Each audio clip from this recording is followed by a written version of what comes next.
रामपुर से एक विशाल हरे भरे जंगल में केवल पेड़ ही पेड़ नहीं थे, बल्कि उस जंगल में एक पक्षियों का संसार बसा हुआ था।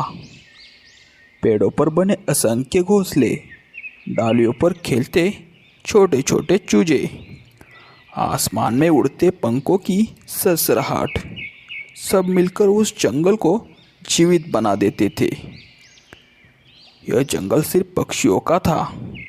यहाँ कौवे, कबूतर, चिड़िया, तोते, बाज, गिद्ध और बूढ़ी चिड़िया और कई छोटे छोटे बड़े परिंदे रहते थे।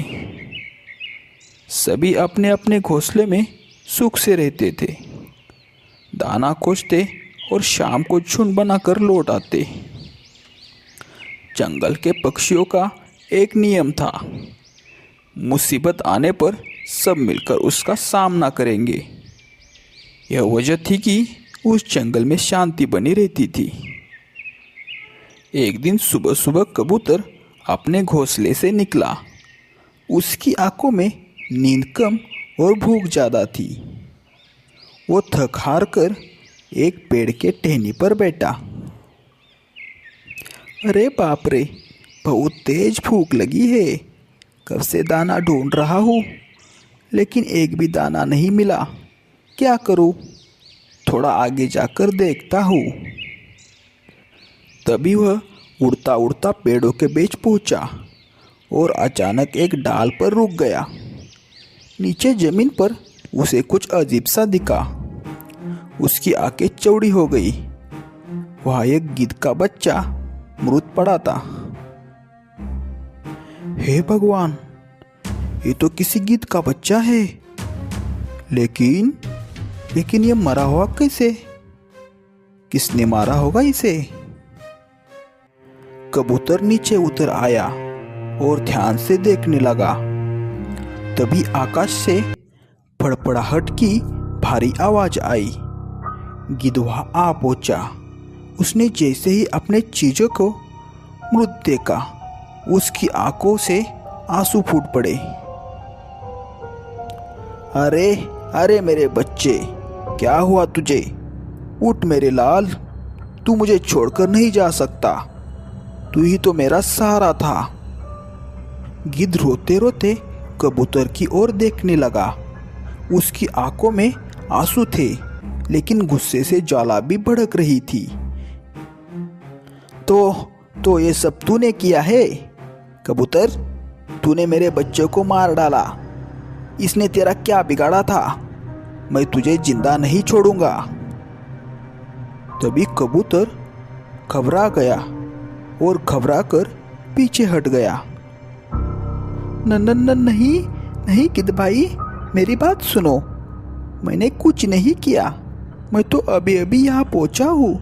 मुझ पर विश्वास करो गिद्ध भाई। लेकिन गिद्ध गुस्से से कांप रहा था। वो कुछ भी सुनने की हालत में नहीं था। कबूतर जानता था कि अब बचने का एक ही रास्ता है, यहाँ से भाग जाना। वह फौरन उड़ान भरता है और जंगल की गहराई में भाग निकलता है। भागते भागते कबूतर का दिल धड़क रहा था। तभी सामने से एक कौवा आ गया। अरे अरे कबूतर भाई, इतनी तेज क्यों उड़ रहे हो? तुम्हारा चेहरा तो जैसे डर से पीला हो गया है। कोई राज छुपा रहे हो क्या? नहीं कौवा भाई, कुछ नहीं। मेरे सामने से हटो मेरे सामने से। मुझे जाने दो अभी। कबूतर तेजी से निकल गया। कौवा ने उसे जाते हुए देखा और मन ही मन सोचा, बात में कुछ गड़बड़ है। कबूतर इतना घबराया हुआ है। क्यों भाग रहा था? जरूर किसी मुसीबत में फंसा है ये कबूतर। कुछ ही देर बाद वही कौवा जंगल के किनारे बैठे तोते से मिला। अरे तोता भाई, सुनो, बड़ी खबर है। अरे भाई, क्या हुआ? तुम इतने खुश क्यों हो? भाई, कबूतर ने गिद्ध के बच्चे को मार दिया। यह बात सुनते ही तोते की आंखें चौड़ी हो गई। क्या ये कैसे हो सकता है? कबूतर कर ही नहीं सकता ऐसा। मुझे उस पर बहुत भरोसा है। अरे मैंने खुद गीत से सुना है, गीत पागलों की तरह कबूतर को ढूंढ रहा है। अब जंगल में बड़ा तूफान आने वाला है भाई। यह कबूतर उड़ता उड़ता पेड़ों की घनी शाखाओं में छुप गया। उसका दिल अब भी धक धक कर रहा था। हे ऊपर वाले, अब मैं क्या करूं? गीत तो मुझे मार ही डालेगा। मुझे किसी तरह अपने निर्दोष होने का सबूत देना होगा, लेकिन कैसे? वही दूसरी तरफ गिद्ध अपने मृत बच्चे को सीने से लगाए विलप रहा था। उसकी आंखें लाल थी और मन में बदले की आग भड़क रही थी। सुन लो जंगल के सभी पंछियों, जिसने मेरे बच्चों को मारा है उसे मैं नहीं छोड़ूंगा। और अगर वह कबूतर मेरे हाथ न आया तो मैं जंगल को तहस नहस कर दूंगा। इधर कालू कौवे को तो जैसे मौका ही मिल गया। वह यहाँ वहाँ उड़कर हर किसी को यह खबर सुनाने लगा। अरे तो सुनो सुनो, कबूतर ने गिद्ध के बच्चे को मार दिया है। अब गिद्ध तो कबूतर का शिकार करेगा। देखना देखना, अब इस जंगल में खून की बारिश होने वाली है। तभी कुछ छोटे छोटे पक्षी यह सुनकर कांप उठे। वो तो कबूतर को जानते थे, कबूतर किसका नुकसान नहीं कर सकता। लेकिन यहाँ कौवे की बातें आग की तरह जंगल में फैलने लगी। मिट्टू तोता, जो हमेशा सच्चाई पर अड़िग रहता था, इस खबर को सुनकर गिद्ध से मिलने गया। गिद्ध भाई, मेरी बात मानो। हो सकता है तुम्हारे बच्चे को किसी और ने नुकसान पहुंचाया हो। कबूतर तो ऐसा नहीं कर सकता। नहीं, मैंने अपने आंखों से देखा कि कबूतर के पैरों में खून लगा था और उसी समय मेरा बच्चा मृत पड़ा था। अब मैं और क्या सबूत देगूं? लेकिन भाई, सबूत कभी आंखों से नहीं, सच्चाई से मिलते हैं। कृपया थोड़ी छानबीन कर लो। गिद्ध ने तो तोते की बात पर ध्यान ही नहीं दिया और वो आसमान में तेजी से उड़ गया। लेकिन उसी जंगल में सबसे अनुभवी पक्षी मीनू मौसी थी। उसकी उम्र लंबी थी और उसने कई तूफान और बारिश देखे थे। जब उसने कौवे की अफवाहें सुनी तो उसने पास ही बैठे गोरी कौवी से कहा, गोरी, हमेशा याद रखना, सच्चाई बिना देखे और समझे कभी भी किसी की बात नहीं मानना। कौवे की जुबान मीठी नहीं, जहरीली है। हो सकता है वह आग लगा रहा हो। लेकिन कुछ पंछियों ने उसकी बात सुनी, लेकिन डर इतना था कि सब कबूतर से दूरी बनाने लगे।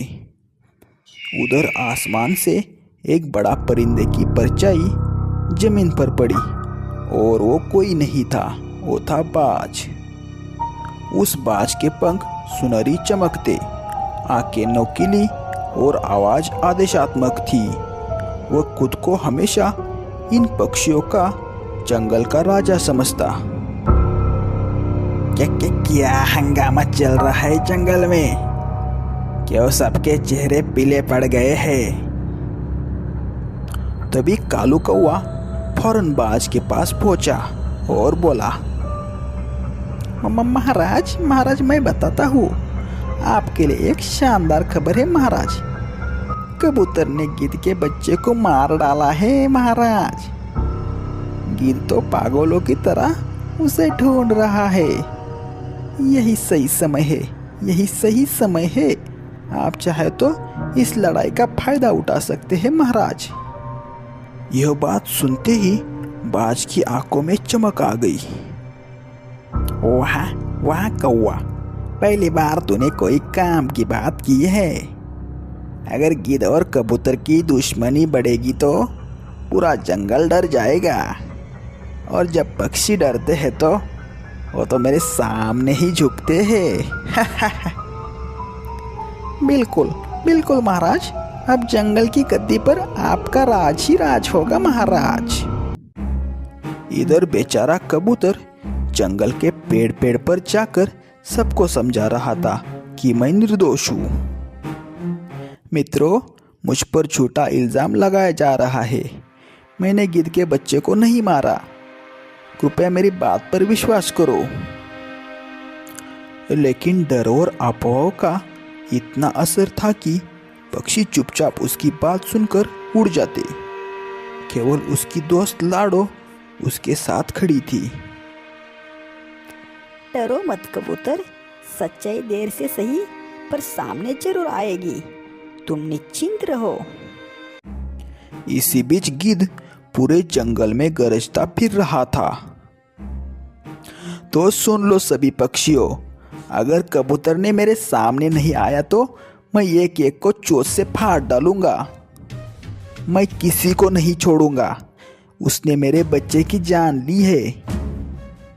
उसकी ऐसी बातें सुनकर छोटे छोटे पक्षी डर गए। जंगल पर एक डर का साया छा गया। अब जंगल दो हिस्सों में बांट गया था। एक तरफ वो पक्षी जो डर और अफवाह से मान चुके थे कि कबूतर ही गुनहगार है। दूसरी तरफ कुछ समझदार जैसे तोता और मीनू मौसी, जिन्हें शक था कि कहानी में कोई और सच्चाई छुपी है। और सबसे ऊपर बाज अपने षड्यंत्र की बुनाई कर रहा था। अभी तो कहानी यहीं पर और गहरी होने वाली थी, क्योंकि कबूतर की निर्दोषता अभी अंधेरे में थी और बाज की साजिश एक बड़ा तूफान लाने वाली थी जंगल में। अब तो जंगल की हवा अब शांत नहीं रही थी। जहाँ पहले सुबह के समय चिड़ियों की चहचहाट गूंजती थी, अब वहाँ सन्नाटा पसरा हुआ था। हर पेड़, हर डाल बस डर का छाया ही था। उधर गिद्ध अब दिन रात अपने चूजे की याद में चीख रहा था, मेरा बच्चा, तू क्यों चला गया? तेरे बिना मैं कैसे जीऊंगा? लेकिन उसी के साथ उसका गुस्सा भी उतना ही प्रचंड बढ़ रहा था। कबूतर, तू झा भी छुपा है, मैं तुझे ढूंढ निकालूंगा और उस दिन तू अपने पंखों से उड़ नहीं पाएगा, ये वादा है मेरा।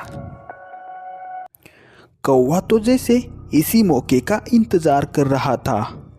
वह हर जगह जाकर गिद्ध का पक्ष लेता और कबूतर के खिलाफ बातें फैलाता। अरे पक्षियों, सोचो जरा, अगर आज कबूतर ने गिद्ध के बच्चे को मारा है तो कल वह तुम्हारे बच्चों पर भी हमला कर सकता है। क्या बात सही है ना? यह सुनकर छोटे परिंदों के दिल कांप उठे। वे कबूतर को घूरने लगे, मानो वह सचमुच अपराधी हो। बेचारा कबूतर अब अकेला पड़ गया था। वह अपनी दोस्त के साथ पेड़ों की ऊंची शाखाओं में छुप रहा था।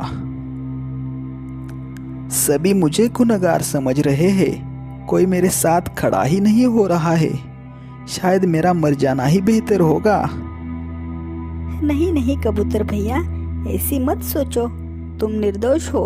अगर हम हार मान लेंगे तो सच्चाई कभी सामने नहीं आएगी, हमें हिम्मत रखनी होगी। लेकिन तोता इस अफवाह को मानने को तैयार ही नहीं था। वो पेड़ पेड़ पर जाकर सबूत ढूंढने लगा। हो ना हो, जरूर कुछ गड़बड़ है। कबूतर कभी किसी को नुकसान नहीं पहुंचा सकता। सच्चाई कहीं न कहीं छुपी है, मुझे ढूंढ निकालनी होगी। इसी तरह तोता कई जगह गया, शाखाओं पर खून के निशान ढूंढने, लेकिन कोई उसे ठोस सबूत नहीं मिल रहा था। तभी मीनू मौसी ने सभी पंछियों को बुलाकर एक सभा का आयोजन किया। देखो बच्चों, बिना जांचे किसी पर आरोप लगाना सही नहीं है। हो सकता है असली अपराधी कोई और हो। याद रखो, जंगल की एकता टूटेगी तो हम सबका विनाश नजदीक होगा। लेकिन डर के कारण उसकी बात आधे पक्षियों ने सुनी ही नहीं। इस बीच बाज अपने गुप्त घोंसले में कौवे से बात कर रहा था। अरे कालू, तू कबूतर और गिद्ध के झगड़े को और भड़का। जितनी नफरत बढ़ेगी उतना ही आसान होगा मेरे लिए सब पर राज करना। क्यों नहीं, जैसा आप कहेंगे महाराज। मैं जंगल के हर कोने में आग लगा दूंगा। बाज ने अपनी नौकीली चोंच आकाश की ओर उठाई और बोला, सुन लो जंगलवासियों, इस जंगल पर अब सिर्फ इस बाज का राज होगा। एक रात कबूतर सोते सोते चौंक पड़ा। उसे सपना आया कि गिद्ध और बाज दोनों मिलकर उसे मार रहे हैं और पूरा जंगल चुपचाप देख रहा है। कबूतर घबरा कर उठा। नहीं, ये तो सपना था या भविष्य की सच्चाई। मुझे तो बहुत डर लग रहा है। डरो मत, सपने सच होने के लिए नहीं होते। हम मिलकर इस मुसीबत का हाल ढूंढेंगे। अगले दिन तोते ने फिर से जंगल का कोना कोना छान मारा। अचानक उसे एक पेड़ की जड़ों के पास खून के धब्बे और कुछ पंख मिले। ये पंख तो कबूतर के नहीं है, ये तो किसी बड़े और ताकतवर परिंदे के हैं। तभी मिट्टू तोता और गहराई से देखने लगा। तभी उसे बाज के पंख जैसा एक लंबा पंख दिखा। क्या यह संभव है कि गिद्ध के बच्चे की मौत में बाज का हाथ हो? लेकिन मिट्टू तोते ने डर के मारे किसी से यह कहने की हिम्मत नहीं जुटा पाया। कुछ ही दिनों के बाद गिद्ध को खबर लगी कि कबूतर एक पुराने पेड़ की ऊंची डाल पर छुपा है। वह तुरंत वहां जा पहुंचा। कबूतर, निकल आ सामने, आज मैं तुझे छोड़ूंगा नहीं। तभी कबूतर कांपते हुए बाहर आया। गिद्ध भाई, मेरी बात सुनो, मैं निर्दोष हूँ। मैं कसम खाता हूँ कि मैंने तुम्हारे बच्चों को नहीं मारा। झूठ बोल रहा है तू। मैंने तेरे पैरों में खून देखा था।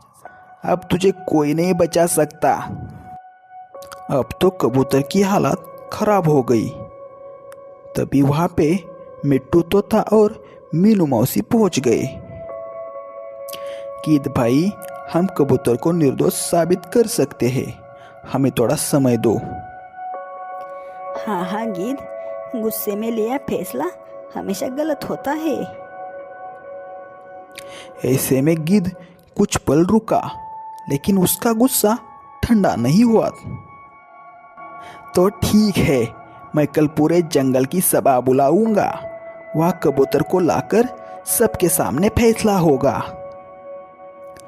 अब तो हालात और खतरनाक हो गए थे।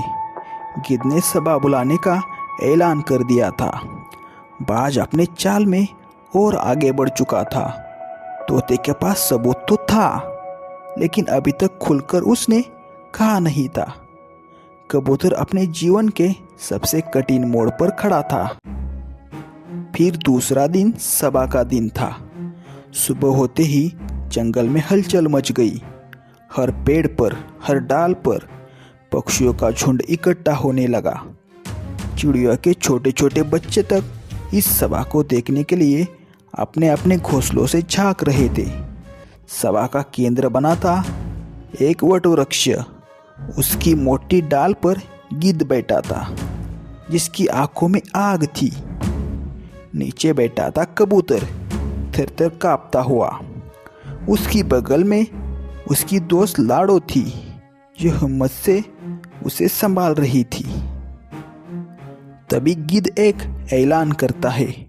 गिद्ध ने अपनी भारी आवाज में सभा को संबोधित किया।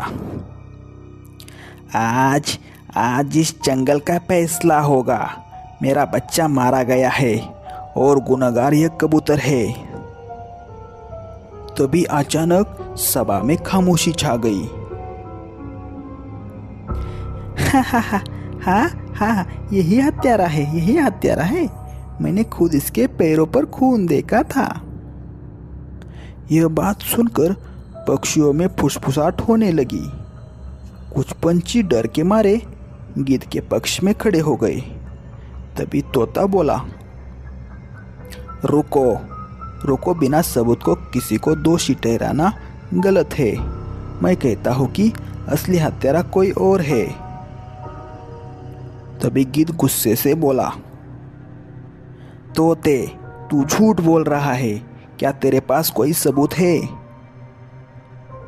तभी मिट्टू तोते ने धीरे से बाज का लंबा पंख सबके सामने रखा और बोला, तो सुन लो पंछियों, यह पंख उस जगह मिला जहाँ गिद्ध का बच्चा मरा था। यह कबूतर का नहीं बल्कि बाज का पंख है। कबूतर की यह बात सुनकर सभा में हलचल मच गई। सभी एक दूसरे का मुंह देखने लगे। तभी बाज तुरंत आगे आया। उसकी आवाज गर्वीली और आदेशात्मक थी। हाँ, ये पंख मेरे कैसा हो सकता है? मैं जंगल का राजा होने के नाते मैं ऐसे छोटे बच्चों पर हमला क्यों करूँगा? यह तोता कुछ भी बक रहा है। तभी कालू कौवा बाज के पक्ष में खड़ा हुआ और बोला, हाँ, बाज महाराज सही कह रहे हैं। ये तो तोते की चाल है, क्योंकि इसका परम मित्र कबूतर है। उसको बचाने के लिए ये सारा खेल कह रहा है। फिर से पक्षियों में भ्रम फैल गया। वो एक दूसरे का फिर से मुंह देखने लगे। तभी कबूतर कांपते हुए खड़ा हुआ और बोला, सुनो पंछियों, मैंने सच कहा था। मैं निर्दोष हूँ। अगर मेरी मौत से जंगल में फिर से शांति आ सकती है तो मुझे मार दो, लेकिन सच्चाई जरूर सामने आनी चाहिए। कबूतर की ऐसी बातें सुनकर सारे छोटे बड़े पंछियों की आंखें नम हो गई। तभी मीनू मौसी बोली, हाँ, मैंने इस जंगल के कई राजा आते जाते देखे हैं। बाज, तू ताकतवर है, लेकिन तेरे भीतर लालच और घमंड भरा है। अगर यह पंख तेरा नहीं है तो बता, जब घटना हुई उस वक्त तू कहाँ था? बाज कुछ पल चुप रहा। सभा में सन्नाटा छा गया। तभी अचानक कौवा घबरा कर चिल्ला उठा, महाराज, चील महाराज, अब तो इन्होंने हमें पकड़ लिया है। अब इन्हें मत रोको महाराज। सच सबके सामने आ ही जाएगा। अब हमें भागना ही अच्छा रहेगा महाराज। कौवे के मुंह से यह सब सुनते ही सबकी नजरें बाज पर टिक गई। बाज गुस्से से चीखा और अपने पंख फैलाकर बोला, हाँ, मैंने ही मारा था गिद्ध के बच्चे को, क्योंकि मैं चाहता था कि गिद्ध और कबूतर आपस में लड़े और जंगल की एकता टूट जाए।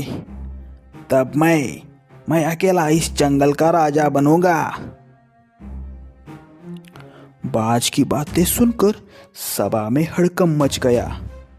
गिद्ध गुस्से से चीखा और बाज पर टूट पड़ा। कबूतर, तोता और मीनू मौसी बाज को रोकने की कोशिश की, लेकिन बाज बहुत ताकतवर था। उसकी नोकीली चोंच और पंजों से उसने कई पंछियों को घायल किया।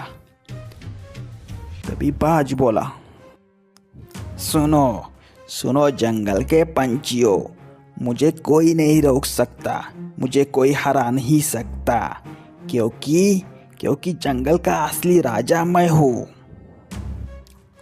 बाज की ऐसे बातें सुनकर सभी पंछियों ने झुंड बना दी और झुंड से बाज पर हमला कर दिया। तोते ने ऊंचाई से उसके पंख खींचे। कबूतर और चिड़िया ने मिलकर उसकी आंखों पर चोंच मारी।